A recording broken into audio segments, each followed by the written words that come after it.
जय श्री चैतन्य जय नित्यानंद जय अद्वैत चंद्र जय गौर भक्तवृंद। जय जय श्री चैतन्य जय नित्यानंद जय अद्वैत चंद्र जय गौर भक्तवृंद। जय जय जय जय श्री श्री चैतन्य चैतन्य जय जय नित्यानंद नित्यानंद जय जय अद्वैत चंद्र चंद्र जय जय गौर गौर भक्तवृंद। भक्तवृंद। जय जय श्री चैतन्य जय नित्यानंद जय अद्वैत चंद्र जय गौर भक्तवृंद। जय जय श्री चैतन्य जय नित्यानंद जय अद्वैत चंद्र जय गौर भक्तवृंद। जय जय श्री चैतन्य जय नित्यानंद जय अद्वैत चंद्र जय गौर भक्तवृंद। जय जय जय श्री चैतन्य चैतन्य जय जय नित्यानंद जय अद्वैत चंद्र जय गौर भक्तवृंद। जय श्री चैतन्य जय नित्यानंद जय अद्वैत चंद्र जय गौर भक्तवृंद। जय जय श्री चैतन्य जय नित्यानंद जय अद्वैत चंद्र चंद्र जय जय गौर भक्तवृंद। भक्तवृंದ. ಸ್ಕ್ರೀನ್ ಕಾಣ್ತಾ ಇದೆಯಾ? ಹರೇ ಕೃಷ್ಣ. ಮಾತಾಜಿ ಕಾಣಿಸ್ತಾ ಇದೆ. ಹರೇ ಕೃಷ್ಣ. ಎಲ್ಲರಿಗೂ ಸ್ವಾಗತ ಸುಸ್ವಾಗತ. ಕನ್ನಡ ಚೈತನ್ಯ ಚರಿತಾಮೃತ ಓದುವ ತರಗತಿಗೆ ತಮ್ಮೆಲ್ಲರಿಗೂ ಸ್ವಾಗತ. ರಾಧಾಗೋವಿಂದ ದೇವಸ್ಥಾನ ಮಂಗಳೂರು ಇವರು ಆಯೋಜಿಸಿರುವ ತರಗತಿ ಇದು. ಹರೇ ಕೃಷ್ಣ. ಮತ್ತು ಶ್ಲೋಕ 107 ನಾವು ಮುಂದುವರಿಸೋಣ. ಶೇಷಲೀಲಾಯ ಪ್ರಭುರ ಕೃಷ್ಣ ವಿರಹ ಉನ್ಮಾದ ಭ್ರಮಮಯ ಚೇಷ್ಟ ಆರ ಪ್ರಲಾಪಮಯವಾದ. ಶೇಷಲೀಲಯ ಪ್ರಭುರ ಕೃಷ್ಣ ವಿಹಾರ ಉನ್ಮಾದ ಭ್ರಮಮಯ ಚೇಷ್ಟ ಆರ ಪ್ರಲಾಪಮಯವಾದ. ಲಕ್ಷ್ಮೀ ಹರೇ ಕೃಷ್ಣ. ಅನುವಾದ ಇದು ಶಬ್ದಾರ್ಥ ಅನುವಾದ ಓದಿ. ಶೇಷಲೀಲೆಯ ಅಂತಿಮ ಲೀಲೆಗಳಲ್ಲಿ ಪ್ರಭುರ ಭಗವಾನ್ ಚೈತನ್ಯರು ಮಹಾಪ್ರಭುಗಳು ಕೃಷ್ಣ ವಿರಹ ಕೃಷ್ಣನಿಂದ ಅಗಲಿರುವ ಭಾವ, ಉನ್ಮಾದ ಹುಚ್ಚು, ಭ್ರಮಮಯ ತಪ್ಪು ಗ್ರಹಿಕೆ, ಚೇಷ್ಟ ಪ್ರಯತ್ನಗಳು, ಆರ ಮತ್ತು ಪ್ರಲಾಪಮಯ ಸನ್ನಿಪಾತ ವಾದ ಮಾತು. ಅನುವಾದ ಭಾವಾರ್ಥ. ಶ್ರೀಲ ಪ್ರಭುಪಾದರಿಂದ ಶ್ರೀಲ ಪ್ರಭುಪಾದರಿಗೆ ಜೈವಾಗಲಿ. ಭಗವಾನ್ ಚೈತನ್ಯರು ತೋರಿದ ತಮ್ಮ ಲೀಲೆಗಳ ಅಂತಿಮ ಭಾಗದಲ್ಲಿ ಕೃಷ್ಣನನ್ನು ಅಗಲಿದುದರ ವಿರಹದ ಉನ್ಮಾದ ಅವರನ್ನು ಕಾಡುತ್ತಿತ್ತು. ಅವರ ದೈನಂದಿನ ಕೆಲಸ ಕಾರ್ಯಗಳು ಅವಸ್ಥಿತವಾಗಿರುತ್ತಿದ್ದವು ಮತ್ತು ಅವರ ಮಾತು ಸನ್ನಿ ಹಿಡಿದವರ ಮಾತಿನಂತಿರುತ್ತಿತ್ತು. ಭಾವಾರ್ಥ. ಭಕ್ತನು ಭಗವಂತನ ಅಗಲಿ ವಿರಹಿಯಾಗಿರುವ ಘಟ್ಟದ ಭಾವಗಳ ಶಿಖಿರಪ್ರಾಯ ರೂಪವನ್ನು ಭಗವಾನ್ ಶ್ರೀ ಚೈತನ್ಯರು ಪ್ರಕಟಿಸಿದರು. ಈ ಭಾವ ಪ್ರಕಟೆಯು ಉದಾತ್ತವಾದುದಾಗಿತ್ತು, ಏಕೆಂದರೆ ಚೈತನ್ಯರು ವಿರಹ ಕಾಲದ ಭಾವನೆಗಳನ್ನು ವ್ಯಕ್ತಪಡಿಸುವುದರಲ್ಲಿ ಪರಿಪಕ್ವತೆಯನ್ನು ತೋರಿದರು ಈ ಭಾವವನ್ನು ಐಹಿಕ ಭೋಗವಾದಿಗಳು ಅರ್ಥ ಮಾಡಿಕೊಳ್ಳಲಾರರು. ಚೈತನ್ಯರು ಮಾನಸಿಕವಾಗಿ ಅಸ್ವಸ್ಥರಾಗಿದ್ದಾರೆಂದು ಉನ್ಮದ ಮನಸ್ಥಿತಿ ಅವರದಾಗಿತ್ತೆಂದು ಐಹಿಕ ಭೋಗವಾದಿಗಳು ಪಂಡಿತರು ಕೆಲವು ಸಲ ಆಲೋಚಿಸುವುದು ಉಂಟು. ಅಂತಹ ಚಿಂತಕರ ಸಮಸ್ಯೆ ಎಂದರೆ ಇವರು ಸದಾ ಐಹಿಕ ಸುಖಭೋಗದಲ್ಲೇ ಆಸಕ್ತರಾಗಿ ಭಕ್ತ ಹಾಗೂ ಪ್ರಭು ಈ ಇಬ್ಬರು ಮಧ್ಯದ ಭಾವನೆಗಳು ಅರ್ಥ ಮಾಡಿಕೊಳ್ಳಲಾರರು.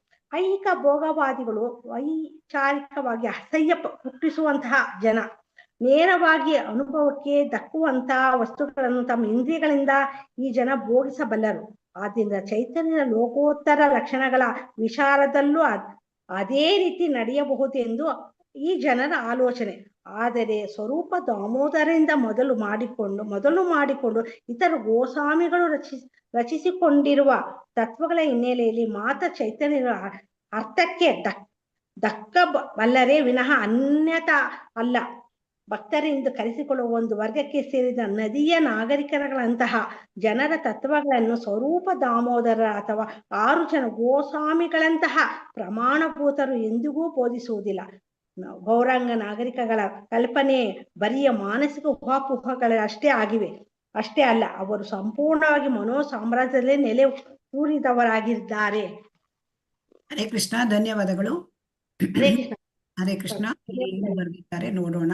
ಶ್ರೀಲ ಪ್ರಭುಪಾದಕಿ ಜೈ. ಹಾಗಾಗಿ ಈ ಚೈತನ್ಯ ಮಹಾಪ್ರಭುಗಳು ಅಂತಿಮ ಲೀಲೆ, ಕೊನೆ ಅಂತಿಮ ಲೀಲೆ, ಆದಿಲೀಲ, ಮಧ್ಯಲೀಲ, ಅಂತಿಮ ಲೀಲ. ಸೊ ಅಂತಿಮ ಲೀಲದಲ್ಲಿ ಏನ್ ಮಾಡ್ತಾ ಇದ್ರು ಅಂದ್ರೆ, ಅವರು ಆ ವಿರಹದ ಉನ್ಮಾದವನ್ನ ಅವರು ಪ್ರಕಟಣೆ ಮಾಡಿದ್ರು. ಯಾಕೆಂದ್ರೆ ಶ್ರೀ ಚೈತನ್ಯ ಮಹಾಪ್ರಭುಗಳು ಅವರು ರಾಧಾ ಭಾವದಲ್ಲಿ ಬಂದಿದ್ರು. ರಾಧಾರಾಣಿ ಕೃಷ್ಣನಿಂದ ವಿರಹವನ್ನು ಅನುಭವಿಸ್ತಾ ಇದ್ಲು ಅಲ್ವಾ? ಹರೇ ಕೃಷ್ಣ. ಹೌದು ಮಾತಾಜಿ. ಅದನ್ನ ಅವರು ಪ್ರಕಟ ಮಾಡಿದ್ರು.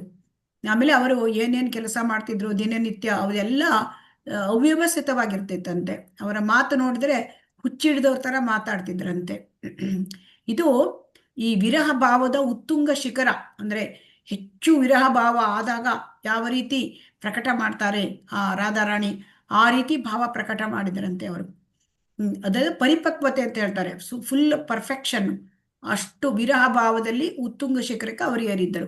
ಈ ವಿರಹ ಭಾವನೆಯನ್ನ ಈ ಜನಸಾಮಾನ್ಯರಿಗೆ ಅರ್ಥ ಮಾಡ್ಕೊಳಕ್ ಆಗೋದಿಲ್ಲ ಅಲ್ವಾ? ಐಹಿಕದಲ್ಲಿ ಇಂದ್ರಿಯ ಭೋಗದಲ್ಲಿ ತೊಡಗಿರ್ತಾರೆ. ಅವರಿಗೆ ಭಕ್ತ ಅಂದ್ರೇನು, ಭಗವಂತ ಅಂದ್ರೇನು, ಇವರ ನಡುವೆ ಯಾವ ತರ ವಿನಿಮಯ ಆಗ್ತಾ ಇರುತ್ತದೆ ಅಲ್ವಾ?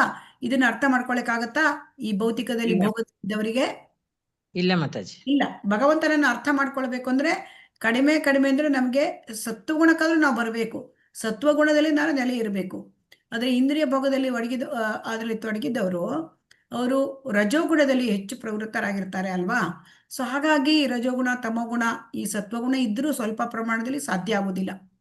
ತುಂಬಾ ಹೆಚ್ಚಾಗಿ ಸತ್ವಗುಣದಲ್ಲಿ ಇರಬೇಕಾಗತ್ತೆ. ಸೊ ಹಾಗಾಗಿ ಐಹಿಕವಾದಿ ಈ ಜನ ಅವರನ್ನ ಏನ್ ತಿಳ್ಕೊಳ್ತಿದ್ರು, ಇವ್ರು ಏನೋ ಒಂಥರ ಹುಚ್ಚರ ತರ ಇದ್ದಾರೆ, ಇವರಿಗೆ ಮಾನಸಿಕ ಪೇಷಂಟ್ ಅಂತ ತಿಳ್ಕೊಬಿಡ್ತಿದ್ರಂತೆ. ಮಾನಸಿಕವಾಗಿ ಇವರು ತೊಳಲಾಡ್ತಾ ಇದ್ದಾರೆ ಅಂತ ತಿಳ್ಕೊಳ್ತಿದ್ರಂತೆ ಐಹಿಕದಲ್ಲಿ ಆಸಕ್ತಿ ಇದ್ದ ಜನ. ಸೊ ಹಾಗಾಗಿ ಈ ಐಹಿಕದಲ್ಲಿ ಶ್ರೀಲ ಪ್ರಭುಪಾದರು ಏನ್ ಹೇಳ್ತಾರೆ ಅಂದ್ರೆ, ಐಹಿಕದಲ್ಲಿ ಭೋಗ ಆಸಕ್ತಿ ಇದ್ದವರಿಗೆ ಅವರಿಗೆ ನಮ್ಗೆ ಏನು ಕಣ್ಣಿಗೆ ಇಂದ್ರಿಯ ಕಾಣ್ತದೆ, ಈ ಕಣ್ಣು ಮತ್ತೆ ಕಿವಿ, ಈ ನಾಲಿಗೆ, ಚರ್ಮ, ಇದನ್ನ ಉಪಯೋಗಿಸ್ಕೊಂಡು ಅವರು ಅರ್ಥ ಮಾಡ್ಕೊಳ್ತಾರೆ ಅಲ್ವಾ? ಅವರಿಗೆ ಅದು ಬಿಟ್ಟು ಭಕ್ತಿ ಹಿನ್ನೆಲೆ ಏನು ಗೊತ್ತಿರೋದಿಲ್ಲ ಅಲ್ವಾ? ಹಾಗಾದ್ರೆ ಮಹಾಪ್ರಭುಗಳನ್ನ ಅರ್ಥ ಮಾಡ್ಕೊಳ್ಳೋದು ಹೇಗೆ?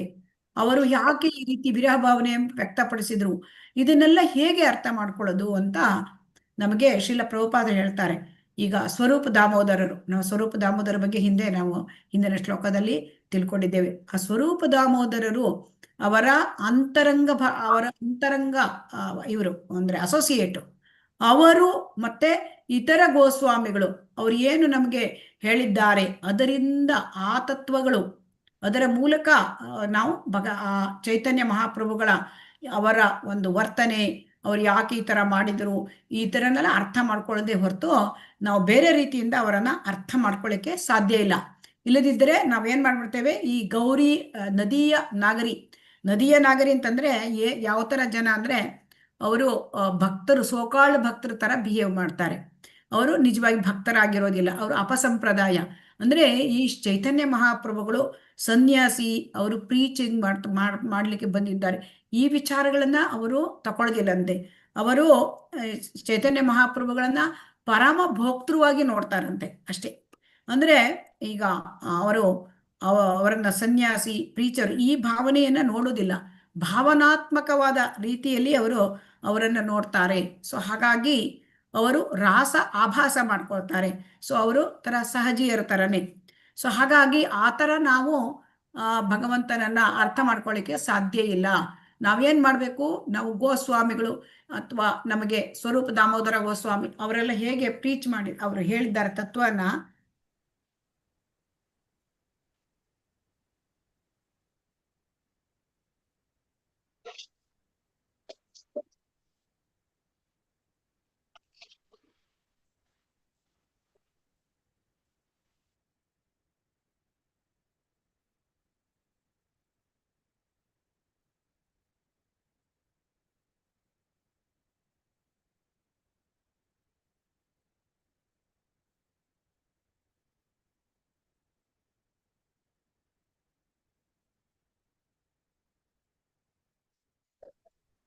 ಮಾತಾಜಿ ನ್ಯೂಟ್ ಆಗಿದೆ ಮಾತಾಜಿ. ಇಲ್ಲ ಅವ್ರಿಗೇನೋ ಫೋನ್ ಬಂದಿದೆ ಅದಕ್ಕೆ ನೋಟ್ ಆಗಿದೆ. ಹರೇ ಕೃಷ್ಣ. ಸಾರಿ, ಒಂದು ಫೋನ್ ಬಂದಿತ್ತು ಅದಕ್ಕೆ. ಸೊ ಹಾಗಾಗಿ ನಾವು ಯಾವ ತರ ಆಗ್ಬೇಕು, ನಾವು ಭಕ್ತಿಗೆ ಬಂದು ಭಕ್ತಿಯ ಮಾರ್ಗದಲ್ಲಿ ಈ ಗೋಸ್ವಾಮಿಗಳು ಹೇಳ್ಕೊಟ್ಟಿರ್ತಕ್ಕಂಥ ತತ್ವಗಳನ್ನ ತಿಳ್ಕೊಳ್ಬೇಕು. ಅವ್ರು ಯಾವ ಭಾವದಲ್ಲಿ ಬಂದಿದ್ದಾರೆ? ರಾಧಾ ಭಾವದಲ್ಲಿ ಬಂದಿದ್ದಾರೆ. ಅವರು ರಾಧಾ ಭಾವದಲ್ಲಿ ಬಂದಿರೋದ್ರಿಂದ ಅದನ್ನ ಅವರು ವ್ಯಕ್ತಪಡಿಸ್ತಾ ಇದ್ದಾರೆ. ಇದನ್ನು ತಿಳ್ಕೊಂಡ್ರೆ ನಮಗೆ ಅರ್ಥ ಆಗತ್ತೆ ಅಲ್ವಾ? ಹರೇ ಕೃಷ್ಣ. ಹೌದು ಮಾತಾಜಿ. ಈಗ ಶ್ಲೋಕ 108 ಹೋಗೋಣ. ರಾಧಿಕಾರ ಭಾವ ಯೈಚೆ ಉದ್ಧವ ದರ್ಶನೆ ಸೇಯಿ ಭಾವೆ ಮತ್ತ ಪ್ರಭು ರಹೇ ರಾತ್ರಿ ದಿನೇ. ಹರೇ ಕೃಷ್ಣ. ಹರೇ ಕೃಷ್ಣ. ಯಾರು? ಓಕೆ, ಲಕ್ಷ್ಮೀ PM ಮಾತಾಜಿ ಕಾಣುತ್ತೆ. ಓದಿ ಮಾತಾಜಿ. ಹರೇ ಕೃಷ್ಣ ಮಾತಾಜಿ. ಓದಿ. ರಾಧಿಕಾರ ಭಾವಯೇಕೆ ಉದ್ಧವ ದರ್ಶನೆ ಸೇಯಿ ಭಾವೆ ಮತ್ತ ಪ್ರಭು ರಹೇ ರಾತ್ರಿ ದಿನೇ. ರಾಧಿಕಾರ ಶ್ರೀಮತಿ ರಾಧಾರಾಣಿಯ ಭಾವ ಮನೋಲಹರಿ ಏಚೈ, ಅದರ ಹಾಗೆ ಉದ್ದನ ದರ್ಶನೆ, ಉದ್ದವನನ್ನು ನೋಡುವುದರಲ್ಲಿ, ಸೇಯಿ ಅದು ಭಾವೇ ಸ್ಥಿತಿಯಲ್ಲಿ, ಮತ್ತ ಹುಚ್ಚು ಹಿಡಿದ ಪ್ರಭು ಭಗವಾನ್ ಚೈತನ್ಯ ಮಹಾಪ್ರಭುಗಳು ರಹೇ ಇರುತ್ತೆ, ರಾತ್ರಿ ದಿನೇ ಹಗಲೇ ಇರಳು. ಅನುವಾದ: ಉದ್ದವನನ್ನು ನೋಡಿದ ಕೂಡಲೇ ರಾಧಿಕಾಗೆ ಹುಚ್ಚು ಹಿಡಿದಂತಾಯಿತು. ಅದೇ ರೀತಿ ಶ್ರೀ ಚೈತನ್ಯ ಮಹಾಪ್ರಭುಗಳು ವಿರಹದ ಹುಚ್ಚಿನಿಂದ ಹಗಲು ರಾತ್ರಿ ಬಳಲಿದರು. ಹರೇ ಕೃಷ್ಣ. ಸ್ವಲ್ಪ ಧನ್ಯವಾದಗಳು. ಹರೇ ಕೃಷ್ಣ. ಒಂದ್ ಸ್ವಲ್ಪ ನೋಡೋಣ ಇದು ಏನು ಅಂತ. ಆಯ್ತು. ಆ ರಾಧಿಕಾ ಅವರಿಗೆ, ಶ್ರೀಮತಿ ರಾಧಾರಾಣಿಗೆ ಉದ್ದವನ ನೋಡಿದಾಗ ಹುಚ್ಚಿ ಹಿಡಿದಂತಾಯ್ತಂತೆ. ಅದೇ ರೀತಿ ಚೈತನ್ಯ ಮಹಾಪ್ರಭುಗಳು ವಿರಹದ ಹುಚ್ಚಿನಿಂದ ಹಗಲು ರಾತ್ರಿ ಬಳಲಿದ್ದರು. ಇದೇನು ಅಂತ ನೋಡೋಣ. ಏನಂತಂದ್ರೆ, ಶ್ರೀಕೃಷ್ಣ ನಮ್ಗೆಲ್ಲ ಗೊತ್ತಿದೆ, ವೃಂದಾವನವನ್ನ ಬಿಟ್ಟು ಮಥುರೆಗೆ ಹೋದ, ಆಮೇಲೆ ದ್ವಾರಕೆಗೆ ಹೋದ ಅಲ್ವಾ?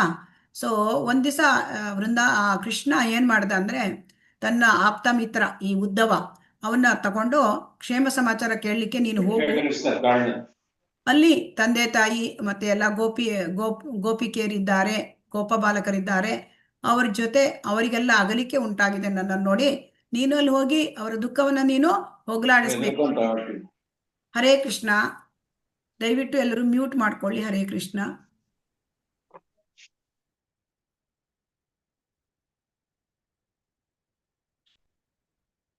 ಅವಾಗ ಅವನು ಇಮ್ಮಿಡಿಯೇಟ್ಲಿ ಏನ್ ಮಾಡ್ತಾನೆ, ಉದ್ದವ ಒಂದು ರಥ ತಗೊಳ್ತಾನೆ, ಹೊರಟೇ ಬಿಟ್ಟು ಸಂಜೆ ಹೊತ್ತಿಗೆ ಬರ್ತಾನೆ. ಎಲ್ಲಿಗೆ? ಬೃಂದಾವನಕ್ಕೆ ಬರ್ತಾನೆ. ಆವಾಗ ನಂದ ಮಹಾರಾಜ ಎಲ್ಲ ತುಂಬಾ ಚೆನ್ನಾಗಿ ಅವನನ್ನ ಬರಮಾಡ್ಕೊಳ್ತಾರೆ. ಆಮೇಲೆ ಕೇಳ್ತಾರೆ, ಇನ್ನೂ ಕೂಡ ಕೃಷ್ಣ ನಮ್ಮ ನೆನ್ಪಿಟ್ಟಿದಾನ, ನಂದ ಗೋಕುಲ ನೆನ್ಪಿಟ್ಟಿದಾನ, ಗೋವರ್ಧನ ಪರ್ವತವನ್ನ ನೆನ್ಪಿಟ್ಟಿದಾನ, ಮಿತ್ರರನ್ನ ನೆನ್ಪಿಟ್ಟಿದಾನ, ಕೃಷ್ಣನ ಲೀಲೆಗಳನ್ನ ಹೀಗೆ ಹೇಳ್ತಾ ಆ ನಂದ ಮಹಾರಾಜರಿಗೆ ಕಣ್ಣಲ್ಲೇ ನೀರು ಬಂದ್ಬಿಟ್ಟು ಗಂಟ್ಲೆಲ್ಲ ಕಟ್ಟಿ ಹೋಯ್ತಂತೆ. ಆಮೇಲೆ ಅವನಿಗೆಲ್ಲ ಊಟ ಉಪಚಾರ ಮಾಡಿ ಇಡೀ ರಾತ್ರಿ ನಂದ ಮಹಾರಾಜ ಮತ್ತು ಉದ್ದವ ಆ ರಾತ್ರಿ ಕೃಷ್ಣನ ಬಗ್ಗೆ ಮಾತಾಡ್ತಾ ಕಳೆದ್ರಂತೆ. ಆಮೇಲೆ ಏನಾಯ್ತು ಅಂತಂದ್ರೆ, ಬೆಳಗಾದಾಗ ನೋಡ್ತಾರೆ, ನಂದ ಮಹಾರಾಜನ ಮನೆ ಎದುರಿಗೆ ಒಂಥರ ಬಂಗಾರದ ಸುವರ್ಣಮಯವಾದ ರಥ ಕಾಣ್ತಂತೆ ಜನರಿಗೆ. ಅಲ್ಲಿ ಗೋಪಿಯರು ಬರ್ತಾ ಇದ್ರಲ್ವಾ, ಅವರು ನೋಡಿದ್ರಂತೆ. ಅಲ್ಲಿ ಉದ್ದವನು ಕಂಡಂತೆ. ಉದ್ದವನು ಹೇಗಿದ್ದ ಅಂತಂದ್ರೆ, ಅವನ ಕಣ್ಣುಗಳು ಕಮಲದಂತೆ ಇತ್ತು, ಅವನು ಪೀತಾಂಬರ ಹುಟ್ಟಿದ್ದ, ಆಮೇಲೆ ಕರ್ಣಕುಂಡಲೊಳಗೆ ಧರಿಸಿದ್ದ, ಆಕರ್ಷಕವಾಗಿದ್ದು. ಮತ್ತೆ ಆ ಉದ್ದವನನ್ನು ನೋಡಿದರೆ ಕೃಷ್ಣನ್ ತರನೇ ಕಾಣ್ತಾ ಇದ್ದಂತೆ. ಆ ಕೃಷ್ಣನ್ ತರನೇ ಕಾಣ್ತಾ ಇದ್ವಿ, ಯಾರು ಅಂತ ಯೋಚನೆ ಮಾಡಿದ್ರು ಗೋಪಿಯರೆಲ್ಲ. ಎಲ್ಲ ಅವನನ್ನ ಸುತ್ತುವರ್ಕೊಂಡ್ರು, ಮತ್ತೆ ಬಾಬಾ ಅಂತ ಕರ್ಕೊಂಡು ಅವನನ್ನ ಏಕಾಂತ ಪ್ರದೇಶಕ್ಕೆ ಹೋದ್ರು. ಅಲ್ಲಿ ಅವನ ಜೊತೆ ಹೋಗಿ ಎಲ್ಲ ಗೋಪಿಯರು ಕೃಷ್ಣನ ಲೀಲೆಗಳನ್ನ ನೆನಪು ಮಾಡ್ತಾ ದೊಡ್ಡಕ್ಕೆ ಹತ್ತರಂತೆ. ನಾಚಿಕೆ ಬಿಟ್ಟು ಮತ್ತೆ ಎಲ್ಲ ತಮ್ಮ ಎಲ್ಲ ಅನಿಸಿಕೆಗಳನ್ನು ಬಿಟ್ಟು ಜೋರಾಗಿ ಅವನ ಎದುರಿಗೆ ಹತ್ತರಂತೆ. ಈಗ ರಾಧಾರಾಣಿ ಏನ್ ಮಾಡಿದ್ಲು ಅಂದ್ರೆ, ಅವಳೊಂದ್ ಕಡೆ ಹೋಗಿ ಸುಮ್ಮನೆ ಧ್ಯಾನ ಮಾಡ್ತಾ ಕೃಷ್ಣನ ನೆನಪ ಮಾಡ್ತಾ ಕೂತ್ಲಂತೆ, ಅಲ್ಲೇ ಹತ್ತಿರದಲ್ಲೇ.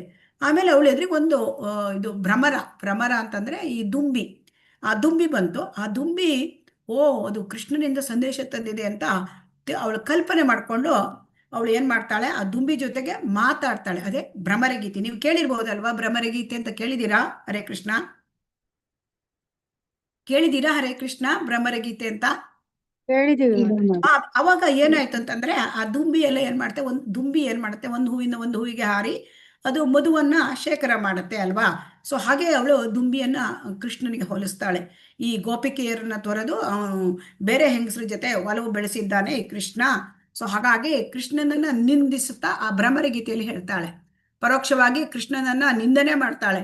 ಅವನನ್ನ ಅಂದ್ರೆ ಇವನು ಅವಿಶ್ವಾಸ ಇವನದ್ದು, ಆಮೇಲೆ ಅವನು ಇಬ್ಬಗೆಯ ಅಂದ್ರೆ ನಡತೆ ಅಂದ್ರೆ ಎರಡ್ತಿರಿ ನಡ್ಕೊಳ್ತಾನೆ ಅಂತೇಳಿ ಅವನ ಮೇಲೆ ಮತ್ತೆ ಹೊಟ್ಟೆ ಕಿಚ್ಚಿನ ಕೋಪವನ್ನು ಕೂಡ ಅವನ ಮೇಲೆ ಪ್ರದರ್ಶನ ಮಾಡ್ಕೋತಾಳೆ. ಆ ದುಂಬಿ ಜೊತೆ ಮಾತಾಡ್ತಾಳೆ. ಕೃಷ್ಣ ಆಕ್ಷೇಪಣೆ ಮಾಡ್ತಾಳೆ, ಕೃಷ್ಣ ಮೋಸಗಾರ, ಅವನ ದೋಷ, ಅವನದು ಕೃತಜ್ಞ, ಈ ಥರ ಎಲ್ಲ ಹೇಳ್ತಾಳೆ.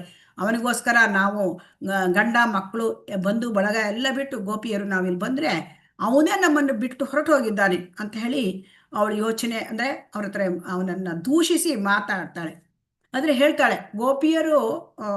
ಗೋಪಿಯರನ್ನ ಕೃಷ್ಣ ಬಿಟ್ಟಿರ್ಬೋದು, ಆದರೆ ಗೋಪಿಯರು ಕೃಷ್ಣನನ್ನ ಎಂದೂ ಅವರು ಮರಲಿಕ್ಕೆ ಸಾಧ್ಯ ಇಲ್ಲ ಅಂತ ಹೇಳಿ ಹೇಳ್ತಾಳೆ. ಆ ಥರ ಎಲ್ಲ ಮಾತಾಡ್ತಾಳೆ ದುಂಬಿ ಜೊತೆ. ಅವನು ಎಷ್ಟು ಕಾಠಿಣ್ಯ, ಎಷ್ಟು ಕಟು ಹೃದಯದವನು, ಎಷ್ಟು ಅಪ್ರಾಮಾಣಿಕ, ಅವನು ಅನರ್ಹ ನಮ್ಮ ಒಂದು ಪ್ರೀತಿಗೆ, ಹೀಗೆಲ್ಲ ಹೇಳ್ತಾಳೆ. ಅವನು ವಂಚಕ, ಪ್ರಿಯಕರನಾಗಿ ವರ್ತಿಸ್ತಾನೆ, ಆದರೆ ಅವನು ವಂಚಕ. ಈಗ ನೋಡಿದ್ರೆ ಅವನ ಲಕ್ಷ್ಮಿ ಅವನ ಹೆಂಡತಿ ಆಗಿದ್ದಾಳೆ, ಅವನ ಪತ್ನಿ ಆಗಿದ್ದಾಳೆ, ಅವನ ವಕ್ಷಸ್ಥಳದೊಳಗೆ ಅವಳು ಯಾವಾಗಲೂ ಇರ್ತಾಳೆ ಅಂಥೇಳಿ ಹೇಳಿಕೊಂಡು ತುಂಬಾ ಆಕ್ಷೇಪಣೆ ಮಾಡಿ ಹಾಡ್ತಾಳೆ ಆ ಭ್ರಮರಗೀತೆಯಲ್ಲಿ. ಇದನ್ನ ಒಂದು ಅಭ್ರಮರಗೀತೆ ಹೇಳ್ತಾ ಇದ್ದಂಗೆ ಆ ದುಂಬಿ ದಿಢೀರಂತ ಓಡಿ ಹೋಯ್ತಂತೆ. ಆಮೇಲೆ ಅದು ಕೇಳ್ಕೊಂಡು ಅವಳು ತಿಳ್ಕೊತಾಳೆ, ಓಹೋ ಆ ದುಂಬಿ ತಗೊಂಡೋಗ್ಕೊಂಡು ತಾನು ಹೇಳಿದ್ದೆಲ್ಲ ಕೃಷ್ಣನ ಜೊತೆ ಹೇಳ್ತಾಳೆ. ಇನ್ನು ನಾನು ಕೃಷ್ಣನ ಜೊತೆ ಇನ್ನು ಈ ತರ ಕೃಷ್ಣನ ಬಗ್ಗೆ ದೂಷಣೆ ಮಾಡಬಾರ್ದು, ಸ್ವಲ್ಪ ನಾನು ಕೇರ್ಫುಲ್ ಆಗಿರ್ಬೇಕು ಅಂತೇಳಿ ಯೋಚನೆ ಮಾಡ್ತಿದ್ದಂಗೆ ಮತ್ತೆ ದುಂಬಿ ಓಡಿ ಬಂತಂತೆ. ಸೊ ಆವಾಗ ಆ ದುಂಬಿ ಹತ್ರ ಮತ್ತೆ ಮಾತನ್ನ ಅವಳು ಹೇಳ್ತಾಳೆ. ಸೊ ಈಗ ಇದನ್ನೆಲ್ಲ ಉದ್ದವ ನೋಡ್ಕೊಳ್ತಾನೆ. ಅಂದ್ರೆ ಅವಳು ಹೇಳಿರತಕ್ಕಂಥ ಮಹಾಭಾವಕ್ಕೆ ಹೋಗಿದ್ಲು. ಮಹಾಭಾವ ಅಂದ್ರೆ ಅದರಲ್ಲಿ ಎಷ್ಟೋ ರೀತಿಯಾದ ಒಂದು ಇದಿರುತ್ತೆ. ಪ್ರಜಲ್ಪ, ಪರಿಜಲ್ಪ, ವಿಜಲ್ಪ, ಉಜ್ಜಲ್ಪ, ಸಂಜಲ್ಪ, ಅವಜಲ್ಪ, ಅಭಿಜಲ್ಪ, ಆಜಲ್ಪ, ಪ್ರತಿಜಲ್ಪ, ಸುಜಲ್ಪ, ಈ ರೀತಿಯಾದ ಬೇರೆ ಬೇರೆ ರೀತಿಯಾದ ಮಾತುಗಳಿರುತ್ತೆ. ಅದನ್ನ ನೋಡಿವಳು ಅವಳು ಆ ಉದ್ದವನ್ನು ನೋಡ್ಕೊಂಡು ಹುಚ್ಚಿ ಹಿಡಿದು ಅವಳು ಈ ತರ ಮಾಡ್ತಾಳೆ. ಸೊ ಹಾಗಾಗಿ ಅದನ್ನ ನೋಡ್ಕೊಂಡು ಉದ್ದವನಿಗೆ ಭಾರಿ ಇದಾಗುತ್ತಬ್ಬ, ಕೃಷ್ಣನನ್ನು ಇವರು ಎಷ್ಟು ಪ್ರೀತಿಯಿಂದ ಅಗಾಧವಾದ ಪ್ರೀತಿ ಮಾಡ್ತಾಳೆ ಇವಳು ಮತ್ತೆ ಈ ಗೋಪಿಕೆಯರು ಅಂತ ಕೃಷ್ಣನ ಸಂದೇಶವನ್ನು ಹೇಳಲಿಕ್ಕೆ ಅವನು ಅಲ್ಲಿಗ ಪ್ರಾರಂಭ ಮಾಡ್ತಾನೆ. ಅದೇ ರೀತಿ ರಾಧಿಕಾಗೆ ಹೇಗೆ ಉದ್ದವನ್ನು ನೋಡಿ ಹುಚ್ಚು ಹಿಡಿಯಿತು, ಅವನಿಗೆ ಹಳಿದಂತಾಯ್ತು ಆ ವಿರಹ ಭಾವನೆ, ಕೃಷ್ಣನಿಂದ ವಿರಹ ಭಾವನೆಯನ್ನ ಹೇಗೆ ಆ ಉದ್ದವನದಿಗೆ ಅವಳು ಎಕ್ಸ್ಪ್ರೆಸ್ ಮಾಡಿದಳು, ಪ್ರಕಟ ಮಾಡಿದಳು, ಅದೇ ರೀತಿ ಚೈತನ್ಯ ಮಹಾಪ್ರಭುಗಳು ಅಂತಿಮ ಲೀಲೆಯಲ್ಲಿ ವಿರಹದ ಹುಚ್ಚು ಇಂದ ಹಗಲು ರಾತ್ರಿ ಬಳಿದರು. ಯಾಕೆಂದ್ರೆ ಅವರು ರಾಧಾ ಭಾವದಲ್ಲಿ ಬಂದಿದ್ರು. ರಾಧೆ ಹೇಗೆ ಕೃಷ್ಣನನ್ನು ನೋಡಿ ಆನಂದವನ್ನು ಅನುಭವಿಸ್ತಾಳೆ ಅದನ್ನ ನೋಡ್ಲಿಕ್ಕಾಗಿ ಅವರು ಬಂದಿದ್ದಾರೆ. ಸೊ ಹಾಗಾಗಿ ಇಲ್ಲಿ ಏನಾಗುತ್ತೆ ಅಂದ್ರೆ ವಿರಹ, ಇದರ ನೋಡೋಣ, ಭಾವಾರ್ಥ ನೋಡೋಣ. ಹರೇ ಕೃಷ್ಣ. ಭಾವಾರ್ಥವನ್ನ ಕಾಂತಮಣಿ ಮಾತಾಜಿ ಓದಿ. ಹರೇ ಕೃಷ್ಣ. ಹರೇ ಕೃಷ್ಣ ಮಾತಾಜಿ. ಭಗವಾನ್ ಶ್ರೀ ಚೈತನ್ಯ ಮಹಾಪ್ರಭುಗಳ ಚರಣಕಮಲಗಳ ಆಶ್ರಯದಲ್ಲಿರುವವರು ಒಂದು ವಿಚಾರವನ್ನು ಅರ್ಥ ಮಾಡಿಕೊಳ್ಳಬಹುದು. ಚೈತನ್ಯರು ವಿರಹ ಭಾವದಲ್ಲಿ ಕೃಷ್ಣನನ್ನು ಪೂಜಿಸುತ್ತಿದ್ದುದೇ ನಿಜವಾದ ಪೂಜಾ ವಿಧಾನ ಎಂಬುದೇ ಅದು. ವಿರಹದ ಭಾವನೆಗಳು ಉತ್ಕಟವಾದಾಗ ವ್ಯಕ್ತಿಯು ಕೃಷ್ಣನನ್ನು ಸಂಧಿಸಿದ ಘಟ್ಟವನ್ನು ತಲುಪುತ್ತಾನೆ. ಭಕ್ತರು ಎನಿಸಿಕೊಳ್ಳುವ ಸಹಜೀಯರಂತಹ ಜನರು ತಾವು ಕೃಷ್ಣನನ್ನು ವೃಂದಾವನದಲ್ಲಿ ಕಾಣುವುದಾಗಿ ಕಲ್ಪಿಸಿಕೊಳ್ಳುತ್ತಾರೆ. ಇದು ಹಗ್ಗದ ಕಲ್ಪನೆ. ಇಂತಹ ಆಲೋಚನೆ ಉಪಯುಕ್ತವೇ ಇರಬಹುದು, ಆದರೆ ವಾಸ್ತವವಾಗಿ ಕೃಷ್ಣನನ್ನು ಕಾಣುವುದು ಶ್ರೀ ಚೈತನ್ಯ ಮಹಾಪ್ರಭುಗಳು ಬೋಧಿಸಿದ ವಿರಹ ಭಾವದಲ್ಲಿ ಮಾತ್ರ ಸಾಧ್ಯ. ಹರೇ ಕೃಷ್ಣ ಮಾತಾಜಿ, ಧನ್ಯವಾದಗಳು. ಹರೇ ಕೃಷ್ಣ. ಸೊ ಕೃಷ್ಣನನ್ನು ಕಾಣುವುದು ಹೇಗೆ ಅಂತ ಚೈತನ್ಯ ಮಹಾಪ್ರಭುಗಳು ನಮಗೆ ಬೋಧಿಸಿದ್ದಾರೆ. ಹೇಗೆ ಬೋಧಿಸಿದ್ದಾರೆ? ಅವರು ಸ್ವತಃ ಅದನ್ನು ಆಚರಿಸಿ ಬೋಧಿಸಿದ್ದಾರೆ ಅಲ್ವಾ. ಆಚಾರ್ಯರು ಏನ್ ಮಾಡ್ತಾರೆ? ನಮಗೆ ಆಚರಿಸಿ ಬೋಧಿಸ್ತಾರೆ ಅಲ್ವಾ. ಅವರು ನಡ್ಕೊಂಡು ನಮಗೆ ತೋರಿಸ್ತಾರೆ. ಅದೇ ತರಹ ಭಗವಂತನನ್ನು ಪೂಜೆ ಮಾಡೋದು ಹೇಗೆ, ಅದನ್ನ ನಿಜವಾಗಿ ಪೂಜೆ ಮಾಡೋದು ಹೇಗೆ ಅಂತ ತೋರಿಸಿದ್ದಾನೆ. ಹೇಗೆ ವಿರಹದ ಭಾವನೆಯಿಂದ ಭಗವಂತನನ್ನು ಕಾಣಬಹುದು. ವಿರಹದ ಭಾವನೆ ಹೇಳೋದಕ್ಕೆ ವಿಪ್ರಲಂಬ ಭಾವ ಅಂತ ಕರೀತಾರೆ. ಸೊ ಇಲ್ಲಿ ಈ ವಿಪ್ರಲಂಬ ಭಾವ ಹೇಳೋದು ನಿಜವಾದ ಪೂಜಾ ವಿಧಾನ. ಅಂದ್ರೆ ಯಾವಾಗಲೂ ಭಗವಂತನನ್ನ ನೆನಪಿಸ್ಕೊಳ್ತಾ ಇರೋದು. ವಿಪ್ರಲಂಬ ಭಾವದಲ್ಲಿ ಏನಾಗುತ್ತೆ, ಆ ಭಗವಂತ ನೆನಪಿಸ್ಕೊಂಡು ಕಣ್ಣಲ್ಲಿ ನೀರು ಬರ್ತದೆ, ಇದೆಲ್ಲ ಆಗ್ತದೆ ಅಲ್ವಾ. ಸೊ ಹಾಗೆ ಆ ಭಾವದಲ್ಲಿ ಭಗವಂತನನ್ನ ಪೂಜಾ ಮಾಡೋದು, ಅದು ಆ ಭಾವ. ಅದು ಈಗ ಏನಾಗುತ್ತೆ ಅಂತಂದ್ರೆ, ಇಲ್ಲಿ ಭಕ್ತರು ಅಂತ ಸೋಕಾಲ್ಡ್ ಭಕ್ತರು ಯಾರು ಸಹಜೀಯರು, ಅವ್ರೇನ್ ಹೇಳ್ತಾರೆ, ಓ ಕೃಷ್ಣನನ್ನ ನಾವು ವೃಂದಾವನದಲ್ಲಿ ಕಂಡಿದ್ದೇವೆ, ಓ ಕಲ್ ರಾತ್ ಮೈ ರಾಧಾ ಹೂ ಕಲ್ ರಾತ್ ಮೇರಾ ಸಪನ್ ಮೇ ಯಾರು ಕೃಷ್ಣ ಆಯಾತ, ಹೀಗೆ ನಾನು ರಾತ್ರಿ ಕೃಷ್ಣನನ್ನು ಸ್ವಪ್ನದಲ್ಲಿ ನೋಡಿದೆ, ನಾನು ಅವನನ್ನ ಈ ತರ ಎಲ್ಲ ಅವ್ರು ಕಲ್ಪಿಸಿಕೊಳ್ಳುತ್ತಾರೆ. ಸೊ ಇದು ಅಗ್ಗದ ಕಲ್ಪನೆ, ಚೀಪ್, ಇದು ಚೀಪ್, ಇದು ಇವರು ನಿಜವಾದ ಭಕ್ತರಲ್ಲ. ಸೊ ಹಾಗಾಗಿ ನಿಜವಾದ ಭಕ್ತರು ವಿರಹ ಭಾವನೆ, ಆ ವಿರಹ ಭಾವನೆ ಅಂದ್ರೆ ವಿಪ್ರಲಂಬ ಭಾವನೆಯಲ್ಲಿ ಆ ಉತ್ತುಂಗ ಶಿಖರಕ್ಕೆ ಏರಿದಾಗ ಕೃಷ್ಣನ ಸಮಾಗಮ ಆಗುತ್ತದೆ ಅಂತೆ. ಸೊ ಕೃಷ್ಣ